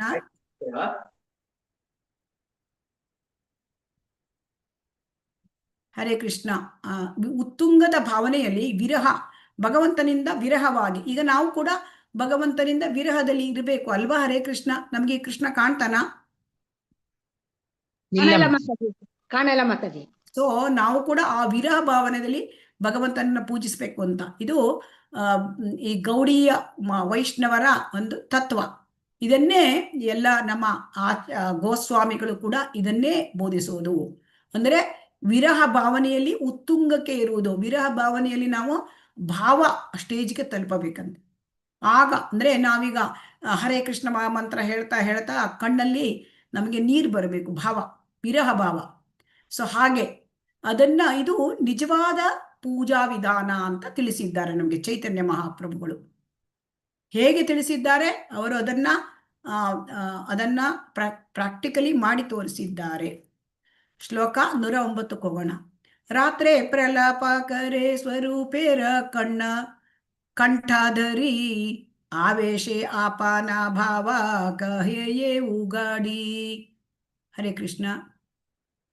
ಗೀತಾ ಎಂ ಮಾತಾಜಿ ಓದಿ. ಹರೇ ಕೃಷ್ಣ. ಹರೇ ಕೃಷ್ಣ ಮಾತಾಜಿ. ರಾತ್ರಿ ಪ್ರಲಾಪ ಕರೆ ಸ್ವರೂಪೇರ ಕಂಠಾಧರಿ ಆವೇಶ ಅಪನ ಭಾವ ಕಹಾಯೇ ಉಗಾಡಿ. ರಾತ್ರಿಯ ಕಾಲದಲ್ಲಿ ಪ್ರಲಾಪ ಹುಚ್ಚು ಹಿಡಿದಂತೆ ಕರೆ ಮಾಡುವರು. ಸ್ವರೂಪೇರ ಸ್ವರೂಪ ದಾಮೋದರರ ಕಂಠಧರಿ ಕೊರಳನ್ನು ತಬ್ಬಿಕೊಂಡು ಆವೇಶೆ ಆನಂದೋತ್ಕರ್ಷದಲ್ಲಿ ಅಪನ ಸ್ವಂತ ಅವರದೇ ಭಾವ ಮನೋಲಹರಿ ಕಹಯೇ ಮಾತನಾಡುತ್ತಾರೆ. ಯುಗಾಡಿ ಸಮೃದ್ಧವಾಗಿ. ಅನುವಾದ ಶೀಲ ಪ್ರಭುಪಾದರಿಗೆ ಜಯವಾಗಲಿ. ರಾತ್ರಿಯ ಹೊತ್ತು ಚೈತನ್ಯರು ತಮ್ಮ ಕೈಗಳಿಂದ ಸ್ವರೂಪ ದಾಮೋದರರ ಕೊರಳನ್ನು ಬಳಸಿ ಅಸಂಬದ್ಧವಾಗಿ ಪ್ರಲಾಪಿಸುತ್ತಿದ್ದರು. ದೈವೋನ್ಮಾದದಿಂದ ಮತ್ತರಾಗಿ ತಮ್ಮ ಹೃದಯದ ಅಳಲನ್ನು ತೋಡಿಕೊಳ್ಳುತ್ತಿದ್ದರು. ಹರೇ ಕೃಷ್ಣ ಮಾತಾಜಿ. ಅಂದ್ರೆ ಇದು ಅವರು ಮಹಾಭಾವಕ್ಕೆ ಹೋಗ್ತಾ ಇದ್ರು, ಉನ್ಮಾದದ ಅಂದ್ರೆ ದೈವೋನ್ಮಾದದಿಂದ ಮತ್ತರಾಗೋದು ಅಂತ ಹೇಳ್ತಾರೆ. ಆ ಭಾವದ ಮಹಾಭಾವ ನಾವು ನೋಡಿದ್ದೇವೆ. ಮಹಾಭಾವ ಅಂದರೆ ಚೈತನ್ಯ ಮಹಾಪ್ರಭುಗಳು, ರಾಧಾರಾಣಿ, ಮತ್ತೆ ಯಾರು, ಹರೇ ಕೃಷ್ಣ ಮಾಧವೇಂದ್ರ ಪುರಿ ಅಲ್ವಾ, ಇವರಲ್ಲಿ ವ್ಯಕ್ತವಾಗಿದೆ. ಇಲ್ಲಿ ಏನಾಗ್ತಿತ್ತು ಅಂದ್ರೆ ಕೊನೆಯ ಒಂದು 18 ವರ್ಷ ಅಂತ್ಯ ಲೀಲೆ ಅಲ್ಲಿ ಜಗನ್ನಾಥಪುರಿಯಲ್ಲಿ ಇದ್ದಿದ್ರು ಚೈತನ್ಯ ಮಹಾಪ್ರಭುಗಳು. ಆಗ ಸ್ವರೂಪ ದಾಮೋದರ ಅವರ ಒಂದು ಅಂತರಂಗದ ಒಂದು ಒಳಗೆ ನಾವು ನಿನ್ನೆ ಹೇಳಿದ್ದೇವೆ, ಮಾತಾಡಿದ್ದೇವೆ, 3 ಅಂತರಂಗದ ಭಕ್ತರಿದ್ದರು. ಸ್ವರೂಪ ದಾಮೋದರ, ರಮಾನಂದರಾಯ, ಶಿಖಿ ಮಾಹಿತಿ, ಮಾಧವಿ ದೇವಿ. ಸೊ ಇದರಲ್ಲಿ ಸ್ವರೂಪ ದಾಮೋದರ ಅವರು ಯಾವಾಗ್ಲೂ ಅವ್ರ ಜೊತೆ ಇರ್ತಿದ್ರು. ಸೊ ಅಲ್ಲಿ ಏನಾಗ್ತಿತ್ತು, ಈ ಸ್ವರೂಪ ದಾಮೋದರ ಅಂದ್ರೆ ಲಲಿತಾ ಸಖಿ, ಅದನ್ನು ಕೂಡ ಹಿಂದಿನ ಒಂದು ಶ್ಲೋಕಗಳಲ್ಲಿ ನೋಡಿದ್ವಿ. ಸೊ ಆ ಲಲಿತಾ ಸಖಿ ಅವರದ ಅವತಾರ. ಸೊ ಹಾಗಾಗಿ ಈ ಸ್ವರೂಪ ದಾಮೋದರನ್ನ ಅವರು ಕುತ್ತಿಗೆ ಹಿಡ್ಕೊಂಡು ಅಳ್ತಾ ಇದ್ರಂತೆ, ಅಸಂಬದ್ಧವಾಗಿ ಪ್ರಲಾಪ ಮಾಡ್ತಿದ್ರು. ಅಂದ್ರೆ ಉನ್ಮತ್ತ ಅಂದ್ರೆ ಈ ತರ ಅಂದ್ರೆ ಅರ್ಥ ಆಗದಂತ ಶಬ್ದಗಳನ್ನೆಲ್ಲ ಅವರು ಮಾತಾಡ್ತಾ ಇದ್ರು. ಅವಾಗ ಸ್ವರೂಪ ದಾಮೋದರಿಗೆ ಗೊತ್ತಾಗ್ತಾ ಇತ್ತು ಇವರು ಈ ವಿರಹ ಭಾವದಲ್ಲಿ ಉನ್ಮತ್ತರಾಗಿದ್ದಾರೆ ಅಂತ. ಸೊ ಆವಾಗ ಅವ್ರು ಏನ್ ಮಾಡ್ತಾ ಇದ್ರು ಅಂತಂದ್ರೆ, ಸ್ವರೂಪ ದಾಮೋದರರು ಅವರು ಹಾಡುಗಳನ್ನ ಹಾಡ್ತಾ ಇದ್ದಿದ್ರು ಅವರಿಗೆ. ಅಂದ್ರೆ ಈ ಭಾಗವತದಿಂದ ಶ್ಲೋಕಗಳನ್ನ ಹೇಳೋದು, ಆಮೇಲೆ ಕೀರ್ತನೆಯನ್ನ ಮಾಡೋದು, ಈ ತರ ಎಲ್ಲ ಹಾಡುಗಳನ್ನ ಹಾಡೋದು ಅವರಿಗೆ ಇನ್ನೂ ಹೆಚ್ಚು ಎಕ್ಸ್ಪೀರಿಯನ್ಸ್ ಆಗ್ಬೇಕು ಅವರಿಗೆ ಆ ವಿರಹ ಭಾವನೆ. ಮತ್ತೆ ಅದರಿಂದ ಅವ್ರ ಕಡೆಗೆ ಶಾಂತಿಗೆ ಬರಬೇಕು. ಅವರು ಏನಾಗ್ತಾರೆ, ವಿರಹ ಭಾವನೆ ಉತ್ಕಂಠವಾದಾಗ ಅವರಿಗೆ ಇದನ್ನ ಕೃಷ್ಣನನ್ನು ಮೀಟ್ ಆಗೋದು, ಆ ತರ ಭಾವನೆ ಬರ್ತದೆ. ಅದಾದ ಕೂಡಲೇ ಆ ಉತ್ತುಂಗದಲ್ಲಿ ಅವರಿಗೆ ಆ ಥರ ಭಾವನೆ ಬರುತ್ತೆ. ಸೊ ಈ ಥರ ಅವರು ಅವರ ಚೈತನ್ಯ ಮಹಾಪ್ರಭುಗಳನ್ನ ಸಂಭಾಳನೆ ಮಾಡ್ತಾ ಇದ್ರು. ಆಮೇಲೆ ಕೀರ್ತನ ಪಾರ್ಟಿ ಅಂದರೆ ಚೈತನ್ಯ ಮಹಾಪ್ರಭುಗಳು ಈಗ ಇದರಲ್ಲಿ ಜಗನ್ನಾಥ ದೇವಸ್ಥಾನದಲ್ಲೆಲ್ಲ ಅವರು ಕೀರ್ತನ ಮಾಡಲಿಕ್ಕೆ ಒಂದು ಪಾರ್ಟಿ ಥರ ಮಾಡ್ತಾ ಇದ್ರಲ್ಲ, ಆವಾಗ ಕೂಡ ಅವರು ತುಂಬ ಇದಕ್ಕೆ ಹೋಗ್ತಾ ಇದ್ದಿದ್ರು, ಉನ್ಮಾದಕ್ಕೆ ಹೋಗ್ತಾ ಇದ್ದಿದ್ರು. ಅದಕ್ಕೆ ಅವರನ್ನು ಕೂಡ ಅಲ್ಲಿ ಕೂಡ ಅವ್ರನ್ನ ಕಂಟ್ರೋಲ್ ಮಾಡ್ತಾರೆ ಈ ಸ್ವರೂಪ ದಾಮೋದರು. ಈ ಸ್ವರೂಪ ದಾಮೋದರ ಎದುರಿಗೆ ಈ ಥರ ಉನ್ಮಾದ ಅವರಿಗೆ ರಾತ್ರಿಯಲ್ಲೆಲ್ಲ ಏನಾಗ್ತಿತ್ತು ಅಂದರೆ ಕಣ್ಣಲ್ಲಿ ನೀರು ಧಾರಾಕಾರವಾಗಿ ಹರಿಯೋದು, ಮೈಯೆಲ್ಲ ನಡುಗೋದು, ಆಮೇಲೆ ಜೋರಾಗಿ ಅಳುವುದು, ಕೂಗುವುದು ಇದರಲ್ಲ. ಆಮೇಲೆ ಎಚ್ಚರ ತಪ್ಪಿ ಬಿದ್ದಾಗ ಆಗೋದು, ಮೈ ನೆವಿರೇಳೋದು, ಹೀಗೆಲ್ಲ ಆಗ್ತಿತ್ತಂತೆ. ಅವರಿಗೆ ಕಂಠವನ್ನು ಗಟ್ಟಿಗೆ ಹಿಡ್ಕೊಂಡ್ಬಿಡೋದು, ಈ ಥರ ಎಲ್ಲ ಮಾಡ್ತಾ ಇದ್ದಿದ್ರು. ಅವರನ್ನು ಇವರು ಹಾಡು ಹೇಳಿ ಶ್ಲೋಕ ಹೇಳಿ ಮತ್ತೆ ಅದನ್ನ ಅವ್ರಿಗೆ ಸಮಾಧಾನ ಮಾಡ್ತಾ ಇದ್ದಿದ್ರು. ಸೊ ಅದಕ್ಕೆ ಇದು ಅವರಿಗೆ ಒಂಥರ ತುಂಬಾ ಪ್ರೊಟೆಕ್ಷನ್ ಕೊಡ್ತಾ ಇದ್ರಂತೆ. ಆಮೇಲೆ ಒಂದ್ಸುತ್ತು ಈ ಚೈತನ್ಯ ಮಹಾಪ್ರಭುಗಳು ಏನಾಯ್ತು, ಅವರು ಸಮುದ್ರದಲ್ಲಿ ಹೋಗುವಾಗ ಅದನ್ನ ಯಮುನಾ ನದಿ ತಿಳ್ಕೊಂಡು ಆ ಯಮುನಾ ನದಿಗೆ ಅದನ್ನ ಹಾರ್ಬಿಟ್ರು. ಸೊ ಆವಾಗ ಅವ್ರಿಗೆ ತಕ್ಷಣ ಈ ಚೈತನ್ಯ ಮಹಾಪ್ರಭುಗಳನ್ನ ಅಲ್ಲಿ ಒಬ್ಬ ಮೀನುಗಾರ ಅವ್ರನ್ನ ಕಾಪಾಡಿದ. ಭಗವಂತನೇ ಯಾರೋ ಕಾಪಾಡಬೇಕಾಗಿಲ್ಲ, ಅದು ಒಂದು ಲೀಲೆ. ಆಮೇಲೆ ಇವರು ಸ್ವರೂಪ ದಾಮೋದರು ಅಲ್ಲಿ ಬಂದು ಆಮೇಲೆ ಮತ್ತೆ ಅವರಿಗೆ ಅನ್ಕಾನ್ಶಿಯಸ್ ಡೀಪ್ ಅನ್ಕಾನ್ಶಿಯಸ್ ಸ್ಟೇಟಸ್ ಅಲ್ಲಿ ಇದ್ರಲ್ಲ, ಅವರಿಗೆ ಹಾಡು ಹೇಳೋದು ಕೀರ್ತನೆ ಮಾಡೋದು ಎಲ್ಲ ಮಾಡಿ ಅವ್ರನ್ನ ಮತ್ತೆ ಹಿಂದೆ ತಕೊಂಡ್ಬಂದ್ರು. ಸೊ ಈ ತರ ಅವರು ಕೊನೆಯ ಒಂದು ಅಂತ್ಯ ಲೀಲೆಯಲ್ಲಿ ಅವರು ಈ ತರ ಇದ್ರು. ಇದನ್ನೆಲ್ಲ ಡೀಟೇಲ್ಸು ಅಂತ್ಯ ಲೀಲೆಯಲ್ಲಿ ನೋಡ್ಬೋದು. ಇದು ನಾವು ಓದ್ತಾ ಇರೋದು ಆದಿ ಲೀಲೆ. ಹರೇ ಕೃಷ್ಣ. ಶ್ಲೋಕ 110 ಹೋಗೋಣ. ಯಬೆ ಭಾವ ಉಠೆ ಪ್ರಭುರ ಅಂತರ ಸೇಯಿ ಗೀತಿ ಶ್ಲೋಕೆ ಸುಖ ದೇನ ದಾಮೋದರ.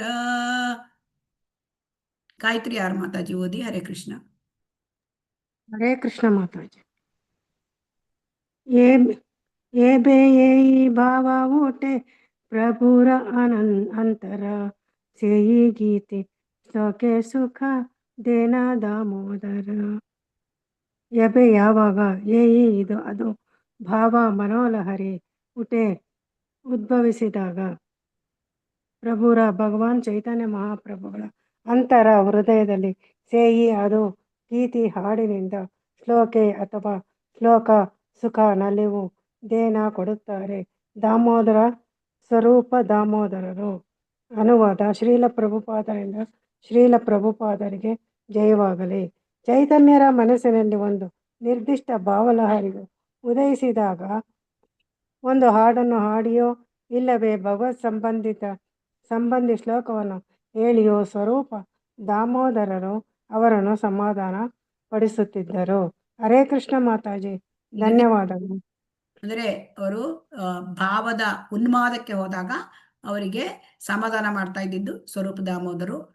ಭಗವತ್ ಸಂಬಂಧಿ ಭಾಗವತದಿಂದ ಶ್ಲೋಕವನ್ನು ಹೇಳೋದು, ಆಮೇಲೆ ವಿದ್ಯಾವಾಚಸ್ಪತಿ ಅವರು ಬರೆದ ಶ್ಲೋಕಗಳನ್ನು ಹೇಳೋದು, ಹಾಡನ್ನು ಹಾಡೋದು, ಹೀಗೆಲ್ಲ ಮಾಡಿ ಅವರಿಗೆ ಸಮಾಧಾನ ಮಾಡ್ತಾ ಇದ್ರು. ಶ್ಲೋಕ 111.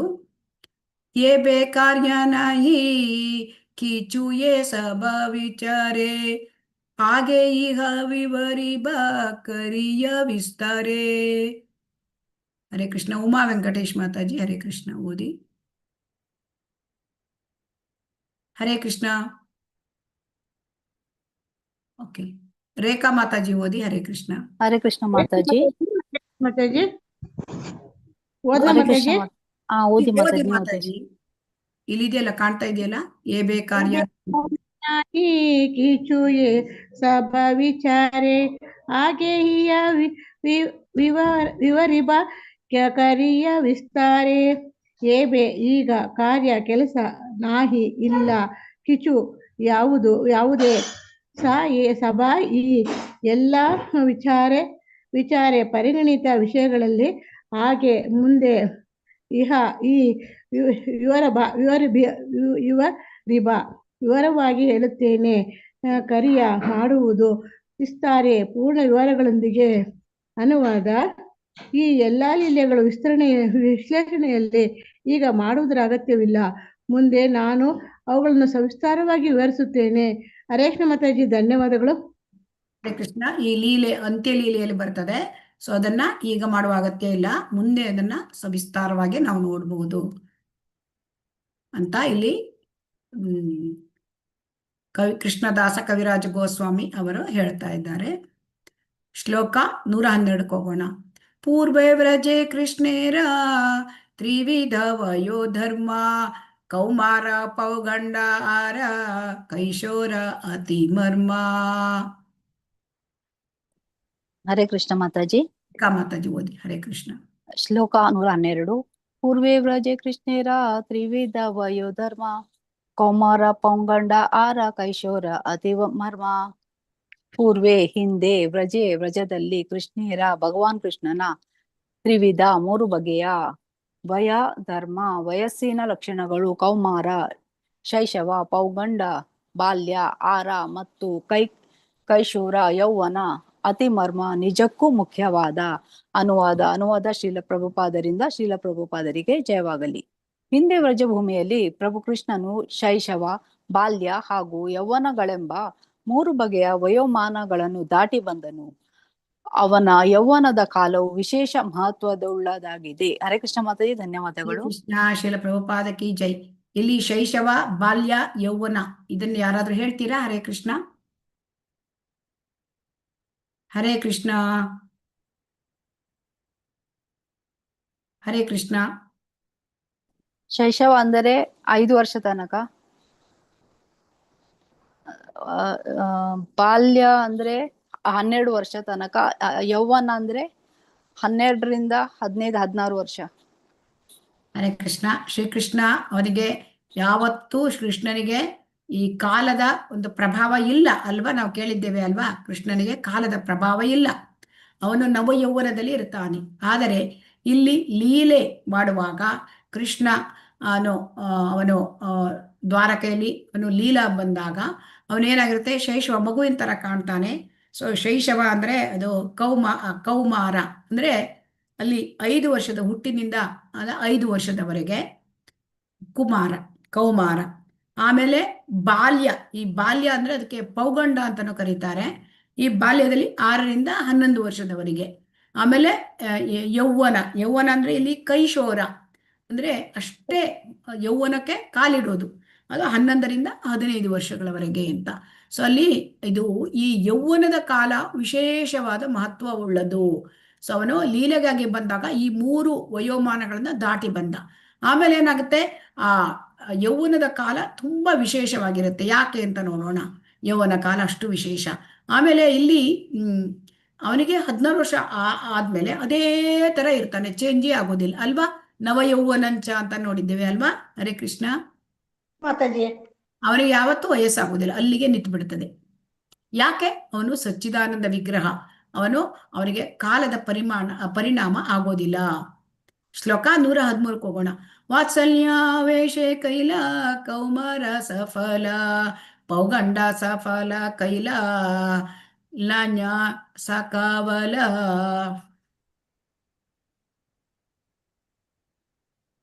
ಹರೇ ಕೃಷ್ಣ. ಯಾರು? ರಾಜು ತಂಬಾಟ್ ಪ್ರಭುಜಿ ಓದಿ. ಹರೇ ಕೃಷ್ಣ.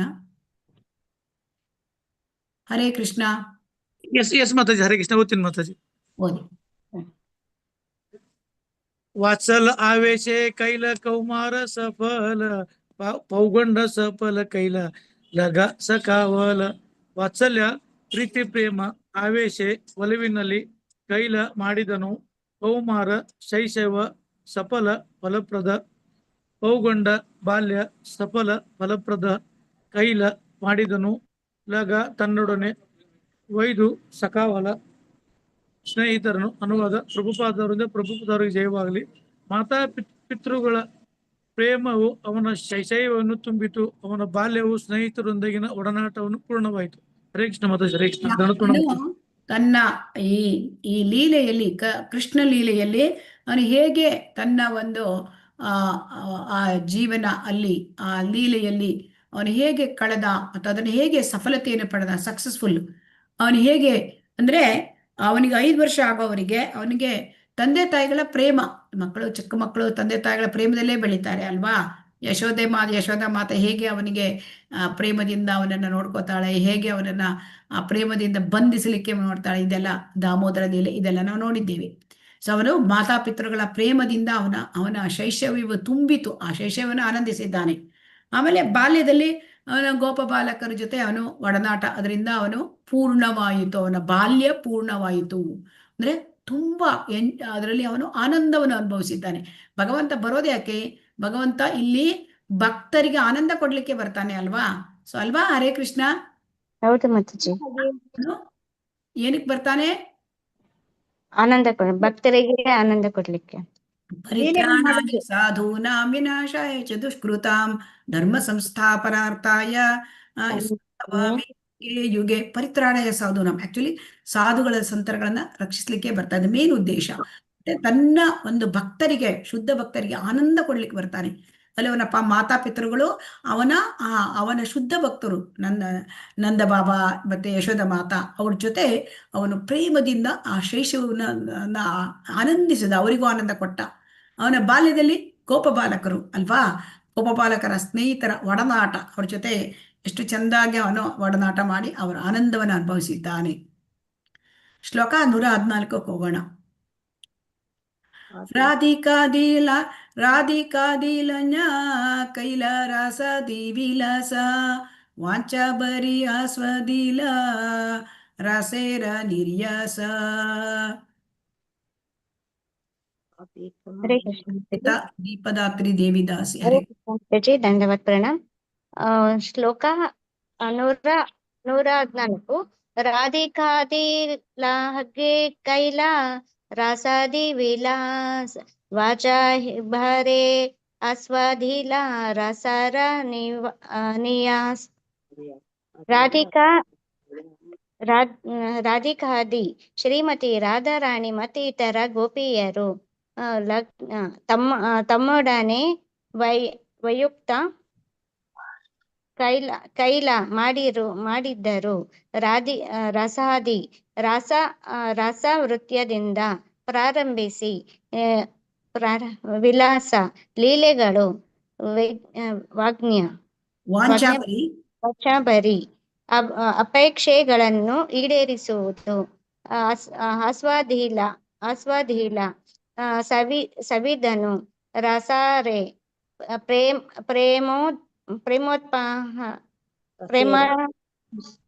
ಪ್ರೇಮೋತ್ತೇಜಕ ಭಾವದ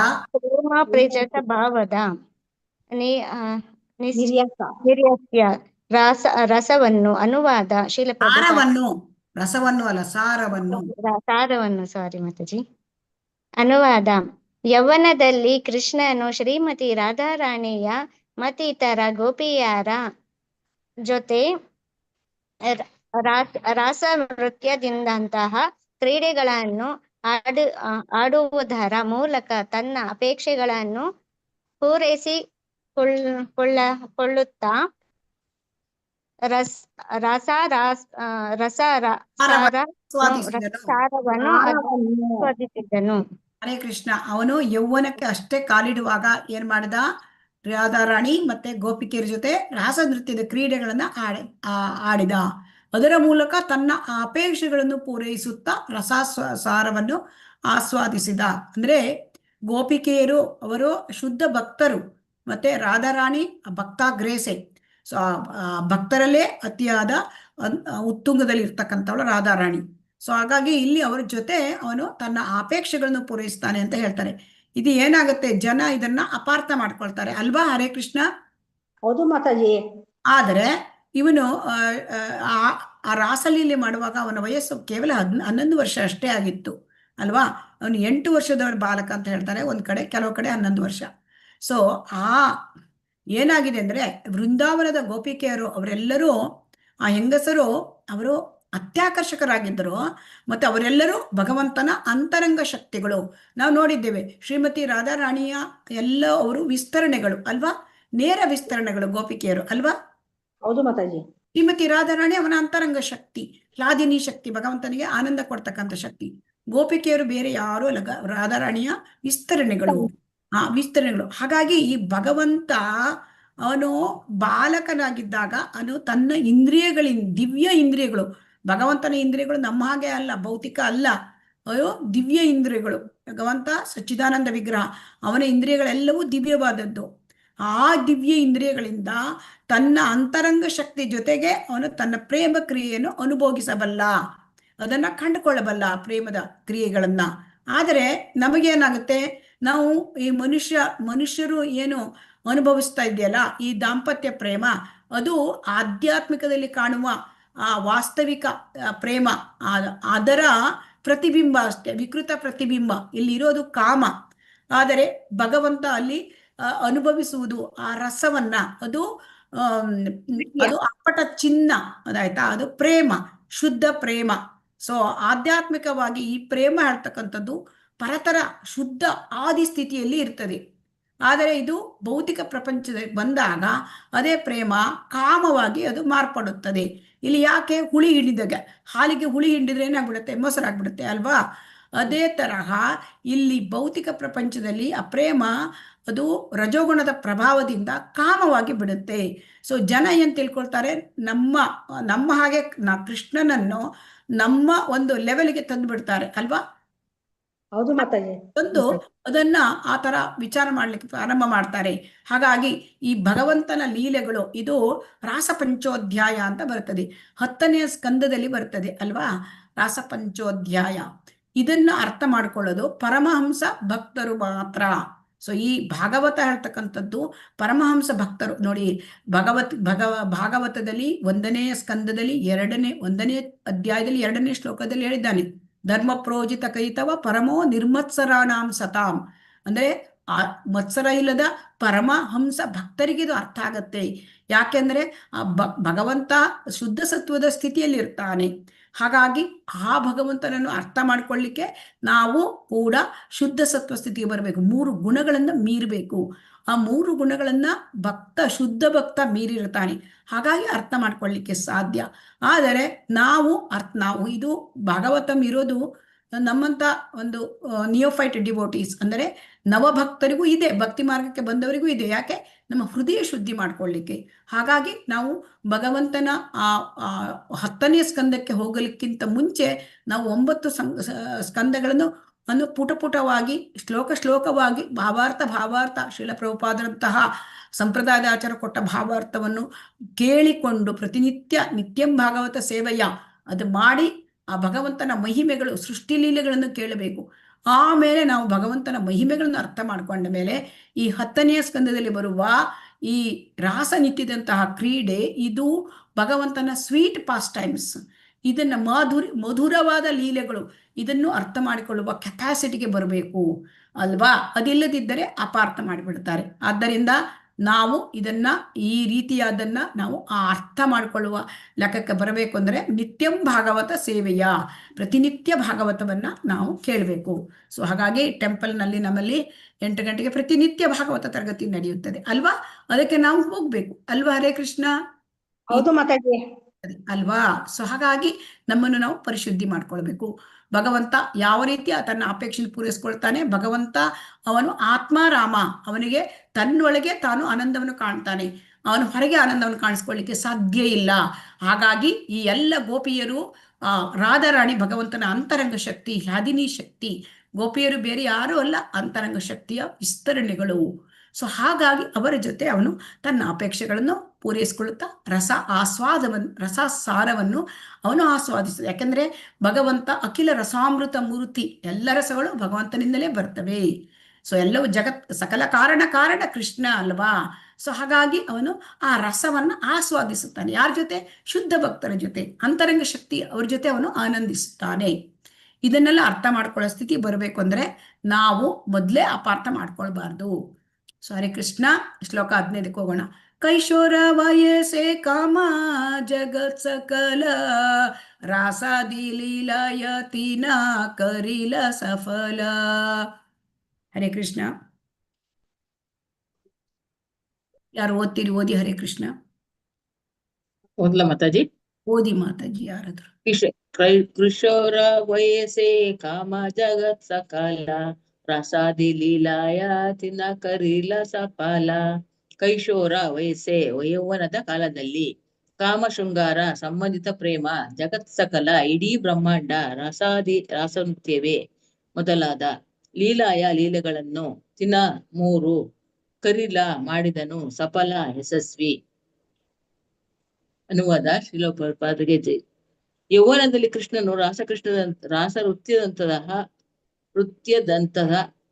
ದಂತಹ ಶೃಂಗಾರಮಯ ಪ್ರೇಮ ಲೀಲೆಗಳಿಂದ 3 ಹಂತದ ತನ್ನ ವಯೋಮಾನಗಳನ್ನು ಇಡೀ ಬ್ರಹ್ಮಾಂಡವನ್ನು ಜಯಪ್ರದವಾಗಿ ಬೆಳಗಿದನು.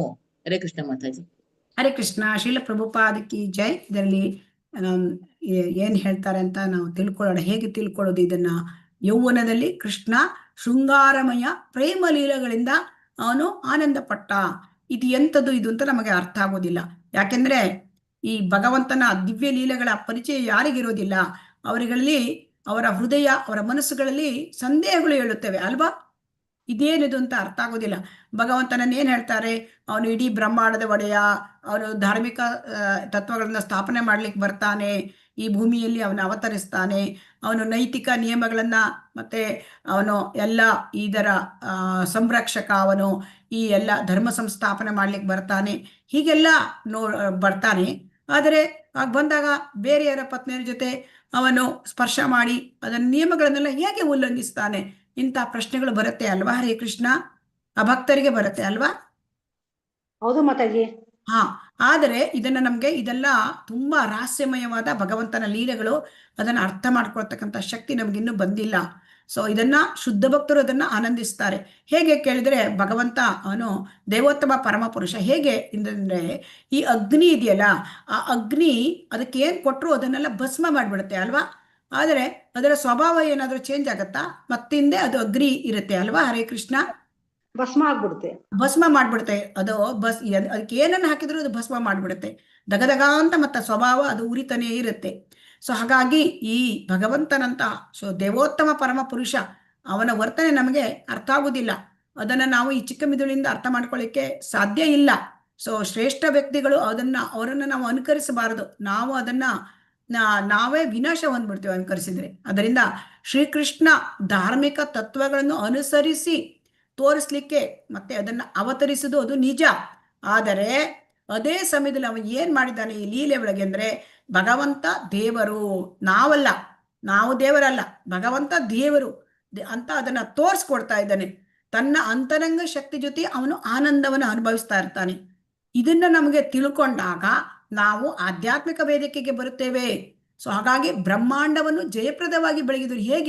ಹೇಗೆ ಅಂತಂದ್ರೆ, ಅವನು ಆಧ್ಯಾತ್ಮಿಕ, ಇದನ್ನು ಯಾರು ಓದ್ತಾರೆ, ಅರ್ಥ ಮಾಡ್ಕೊಳ್ತಾರೆ, ಅವರು ಆಧ್ಯಾತ್ಮಿಕ ವೇದಿಕೆಗೆ ಬರುತ್ತಾರೆ. ಭೌತಿಕ ಈ ಇಚ್ಛೆಗಳು, ಅವರು ಯಾವುದೇ ಆಗಲಿ, ಆ ಇಚ್ಛೆಗಳು ಅದನ್ನ ತುಚ್ಛವಾಗಿ ಬಿಡುತ್ತೆ. ಸೊ ಹಾಗಾಗಿ ಭಗವಂತ ಅವನು ಪರಮ ಪ್ರಭು, ಅವನು ಎಲ್ಲ ಜೀವಿಗಳಿಗೂ ಅವನು ಉದ್ಧಾರ ಮಾಡ್ಲಿಕ್ಕೆ ಬರ್ತಾನೆ. ಸೊ ಆದರೆ ಅವನ ಪರಮ ಸ್ವರೂಪ ನಮಗೆ ಅರ್ಥ ಆಗೋದಿಲ್ಲ. ಸೊ ಅದನ್ನ ನಾವು ಅನುಕರಿಸ್ಲಿಕ್ಕೆ ಬರೋದಿಲ್ಲ. ಈ ಧಾರ್ಮಿಕ ತತ್ವವನ್ನು ಅವನು ತೋರಿಸ್ಕೊಡ್ತಾನೆ ಈ ರಾಸಲೀಲೆಯಲ್ಲಿ. ಸೊ ಹಾಗಾಗಿ ಧರ್ಮ ತತ್ವಗಳಲ್ಲೆಲ್ಲ ಭಗವಂತನೇ ಅವನು ಅನುಪಮ, ಅವನು ಅದ್ವಿತೀಯ. ಅವನನ್ನ ನಾವು ತಿಳ್ಕೊಳ್ಳೋದು ಕಷ್ಟ ಆಗತ್ತೆ. ಸೊ ಹಾಗಾಗಿ ನಾವು ಅವನನ್ನ ಏನು ಉಪದೇಶ ಮಾಡಿದ್ದಾನೆ ಅದನ್ನ ನಾವು ಅನುಸರಿಸಬೇಕು. ಸೊ ಅದನ್ನು ಬಿಟ್ಟು ನಾವು ಅನುಕರಣೆ ಮಾಡೋದು, ಅದನ್ನ ಟೀಕೆ ಟಿಪ್ಪಣಿ ಮಾಡೋದು, ಅದು ನಮಗೆ ಅದನ್ನ ಸಲ್ಲದು. ಅದನ್ನ ನಾವು ಯಾಕೆ ಅಂತಂದ್ರೆ, ಭಕ್ತಿ ಮಾರ್ಗಕ್ಕೆ ಬಂದಾಗ ನಿಧಾನವಾಗಿ ಭಗವಂತನ ಲೀಲೆಗಳು ಯಾವಾಗ ನಾವು ಆ ಒಂದು ಹಂತಕ್ಕೆ ಬರ್ತೇವೆ ಆಗ ಭಗವಂತ ಪ್ರಕಟ ಮಾಡ್ತಾನೆ ಅಲ್ವಾ? ಅತ ಶ್ರೀಕೃಷ್ಣ ನಾಮಾದಿ ನಭವೇ ಗ್ರಾಹ್ಯಮಿಂದ್ರಿಯೈ ಸೇವೋನ್ಮುಖೈ ಜಿಹ್ವಾದೌ ಸ್ವಯಮೇವ ಸ್ಫುರತಿ ಅದಹ. ಸೊ ನಮಗೆ ಶ್ರೀಕೃಷ್ಣನ ನಾಮ, ರೂಪ, ಗುಣ, ಲೀಲೆ ಇವೆಲ್ಲ ಈಗ ನಮ್ಗೆ ನಮ್ಮ ಭೌತಿಕ ಇಂದ್ರಿಯಕ್ಕೆ ಅರ್ಥ ಆಗೋದಿಲ್ಲ. ಆದರೆ ನಾವು ಸೇವೆ ಮಾಡಿ ಅದು ಆ ಭಗವಂತನನ್ನ ಸೇವೆ ಮಾಡ್ತಾ ಇದ್ರೆ, ಈ ಸೇವೆ ಹೇಗೆ ಮಾಡಬೇಕು? ಸೇವೋನ್ಮುಖೈ ಜಿಹ್ವಾದವು, ಆ ನಾಲಿಗೆಯಿಂದ ಪ್ರಾರಂಭ ಮಾಡಬೇಕು. ನಾಲಿಗೆಯಿಂದ ಏನ್ ಮಾಡ್ಬೇಕು ನಾವು? ಹರಿನಾಮ ಜಪ, ಸಂಕೀರ್ತನ, ಮತ್ತೆ ನಾವು ಭಗವಂತನ ಇದರದ್ದು ಅವರ ಇದನ್ನ ಪ್ರಸಾದ ಸೇವನೆ ಹೀಗೆ ಮಾಡಿದಾಗ, ಆ ರೀತಿಯಿಂದ ಪ್ರಾರಂಭವಾಗಿ ಭಕ್ತಿ ಸೇವೆ ಮಾಡಿದಾಗ ನಿಧಾನವಾಗಿ ಭಗವಂತನೇ ತನ್ನನ್ನೇ ತಾನು ಪ್ರಕಟಗೊಳಿಸುತ್ತಾನೆ. ಸೊ ಹಾಗಾಗಿ ಅವನು ಈ ರೀತಿಯಾದ ರಾಸನೃತ್ಯದ ಲೀಲೆ ಮಾಡಿ ಬ್ರಹ್ಮಾಂಡವನ್ನು ಜಯಪ್ರದವಾಗಿ ಬೆಳಗಿದನು. ಇದನ್ನ ನಾವು ತಿಳ್ಕೊಳ್ತಾ ಇದ್ದೇವೆ. ಹರೇ ಕೃಷ್ಣ. ಇದೊಂದು ಮಾಡಿ ಮುಗಿಸೋಣ. ಹರೇ ಕೃಷ್ಣ. 116 ಸೋಪಿ ಕೈಶೋರ ಕವಯೋ ಮಾನಯನ್ ಮಧುಸೂದನ ರೇಮೆ ಸ್ತ್ರೀ ರತ್ನ ಕೂಟ ಸ್ವಕ್ಷಪ ಸುಕ್ಷಪಿತ ಹಿತ. ಹರೇ ಕೃಷ್ಣ. ಯಾರಾದ್ರೂ ಓದಿ. ಸೋಪಿ ಕೈಶೋರಕ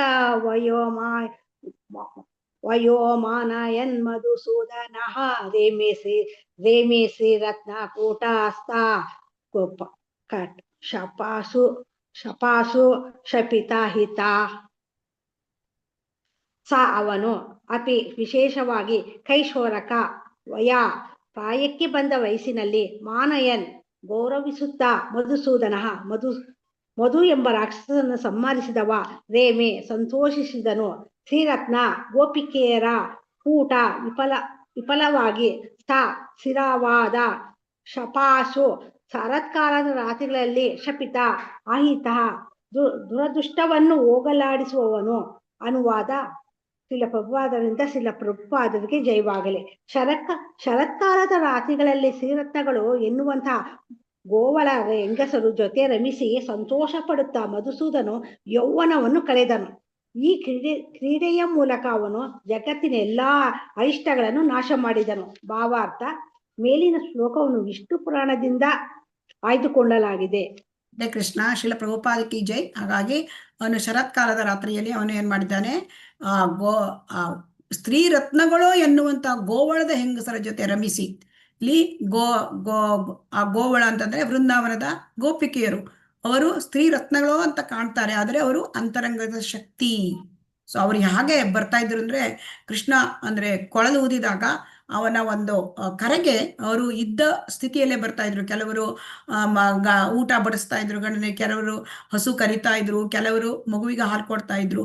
ಅವರು ಹುಟ್ಟ ಸ್ಥಿತಿಯಲ್ಲಿ ಅವ್ರು ಹೇಗೆ ಇದ್ರು, ಹುಟ್ಟ ಬಟ್ಟೆ ಕೂಡ ಸ್ವಲ್ಪ ಅಸ್ತವ್ಯಸ್ತವಾಗಿರ್ತೈತಂತೆ. ಆ ಸ್ಥಿತಿ ಮತ್ತೆ ಯಾವುದೇ ಇದ್ರು ಅದೇ ಸ್ಥಿತಿಯಲ್ಲಿ ಬಂದ್ರು. ಆದರೆ ಈ ಎಲ್ಲ ಗೋಪಿಕೆಯರು ಅವರಿಗೆ ಸಿದ್ಧ ದೇಹ ಇತ್ತು.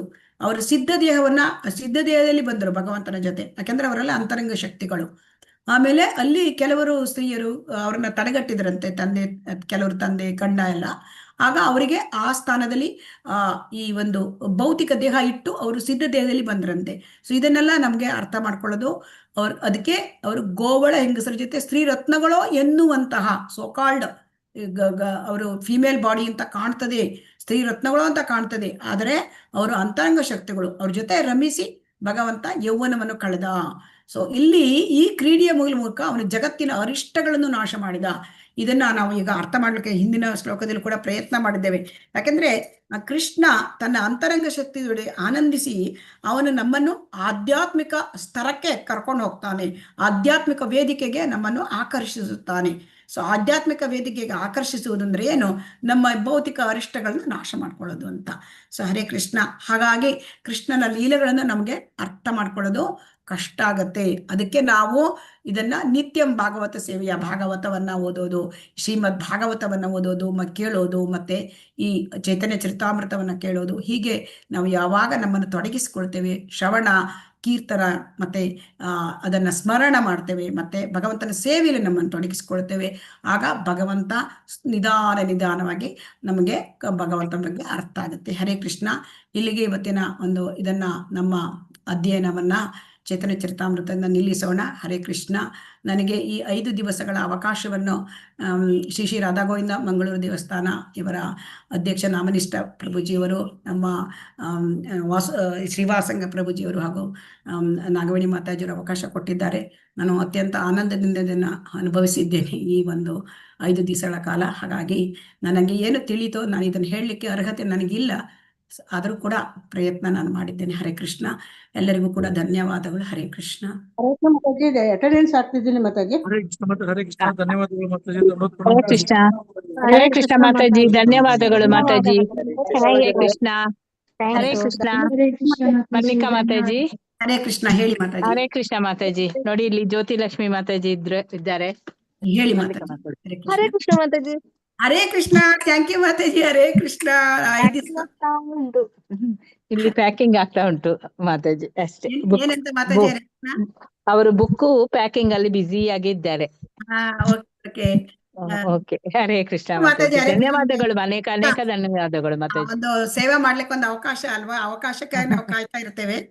ಅದಕ್ಕೆ ಓಕೆ ನನಗೆ ಖುಷಿ ಆಯ್ತು, ಸಂತೋಷದಿಂದ ನಾನು ಹೇಳಿದ್ದೇನೆ, ಏನೋ ನನಗೆ ಓಕೆ ಅಷ್ಟೇ ಹೇಳಿದ್ದೇನೆ. ಹರೇ ನೋಡೋಣ, ನೆಕ್ಸ್ಟ್ ಪುನಃ ಬರ್ಬೋದು ಚಾನ್ಸ್ ಮಾತಾಜಿ. ಯಾವಾಗ ನೋಡೋಣ, ಯಾವುದೇ ಯಾವಾಗೋ ಗೊತ್ತಿಲ್ಲ, ಎಲ್ಲರಿಗೆ ಪುನಃ ಒಂದೊಂದು ಸುತ್ತಾದ ಮೇಲೆ ಬರ್ಬೋದು. ಯಾವುದೇ ಆದ್ರೂ ಇದೆ ಅಂತಿಲ್ಲ, ಯಾವುದೇ ಆದ್ರೂ ಕೂಡ ತುಂಬಾ ಓಕೆ, ಹರೇ ಕೃಷ್ಣ. ಪಂಚಕಲ್ಪತರು. ಹರೇ ಕೃಷ್ಣ. ಧನ್ಯವಾದಗಳು ಮಾತಾಜಿ. ಧನ್ಯವಾದಗಳು ಮಾತಾಜಿ. ಹರಿ ಬೋಲ್. ಹರೇ ಕೃಷ್ಣ. ಮಾತಾಜಿ.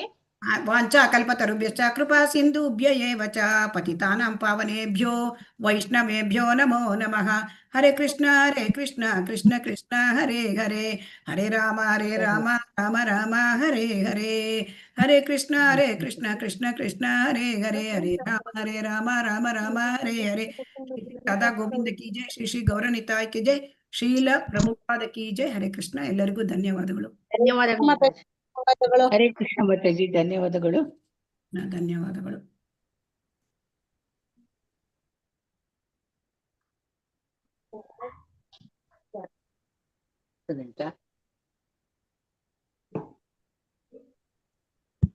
ಜಪಮಾಲೆ ಇಲ್ಲ, ಜಪಮಾಲೆ ಇಲ್ಲ ಅಲ್ವಾ? ಅದೆಲ್ಲ ಉಂಟು. ನಾನು ನೋಡಿದ್ದು ನನಗೆ ಬುಕ್ ತಗೊಂಡು ಹಾಗಾದ್ರೆ ಮಲಯಾಳಮೇ ಮಾಡ್ತಾ ಇದ್ದಲ್ಲ, ಇದಕ್ಕೆ ಯಾವಾಗ ತಗೊಂಡು ಅಂತ ಆಗ್ತಾವ. ನೋಡಿದ್ದು ಅಲ್ಲಿ ಹೋಗಿ ಮತ್ತೆ ಕಂಪ್ಲೇಂಟ್ ಬರೋದು ಸರಿ ಇಲ್ಲ, ಪುನಃ ಅದು ಕಟ್ಟಿತು.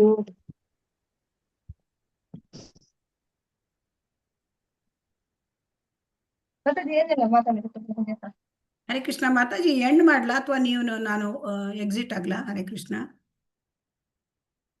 ಎಂಡ್ ಮಾಡ್ಲಾ ಮಾತಾಜಿ? ಹರೇ ಕೃಷ್ಣ. ಎಂಡ್ ಮಾಡ್ತಾ ಇದ್ದೇನೆ. ಹರೇ ಕೃಷ್ಣ. ಎಲ್ಲರಿಗೂ ಧನ್ಯವಾದಗಳು. ಹರೇ ಕೃಷ್ಣ.